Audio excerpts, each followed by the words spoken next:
want to talk to you about this. I get home from the show, and at the end of the show, as I've mentioned before, we go out and we talk to folks and, sign an occasional autograph and shake hands and so on.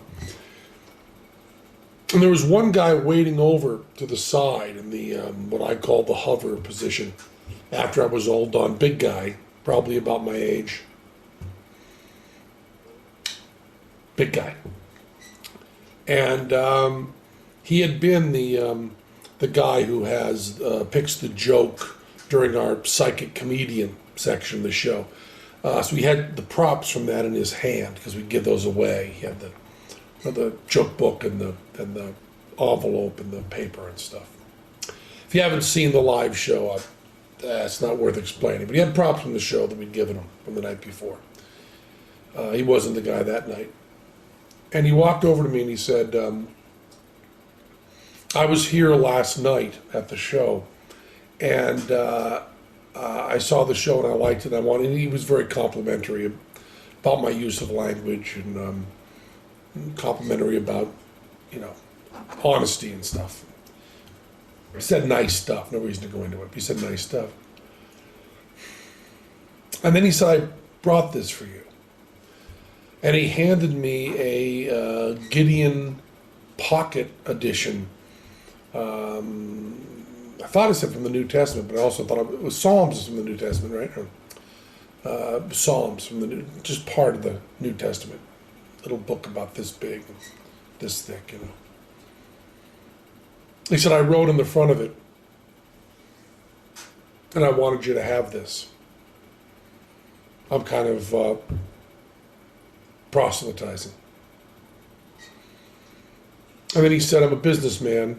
I'm sane, I'm not crazy. And he looked me right in the eye and did all of this.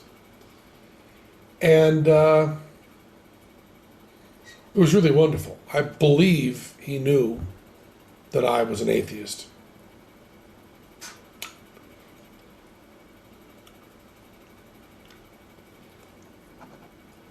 But he was not defensive, and he looked me right in the eyes.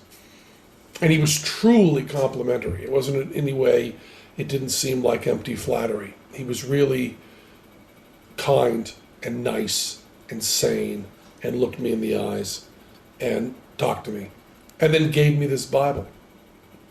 And I've always said, that I don't respect people who don't proselytize. I don't respect that at all. If you believe that there's a heaven and hell and people could be going to hell or not getting eternal life or whatever, and you think that, it's not really worth telling them this because it would make it socially awkward.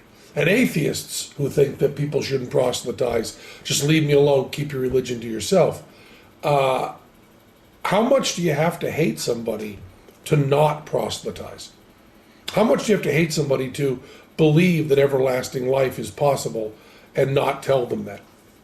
I mean, if I believed beyond a shadow of a doubt that a truck was coming at you and you didn't believe it, that truck was bearing down on you, there's a certain point where I tackle you. And this is more important than that. And I've always thought that, and I've written about that, and I've thought of it conceptually. This guy was a really good guy. He was polite and honest and sane, and he cared enough about me to proselytize and give me a Bible, which had written in it a little note to me, not very personal, but just, liked your show and so on. And then 5 phone numbers for him and an email address if I wanted to get in touch. Now, I know there's no God, and one polite person living his life right doesn't change that. But I'll tell you, he was a very, very, very good man. And that's really important.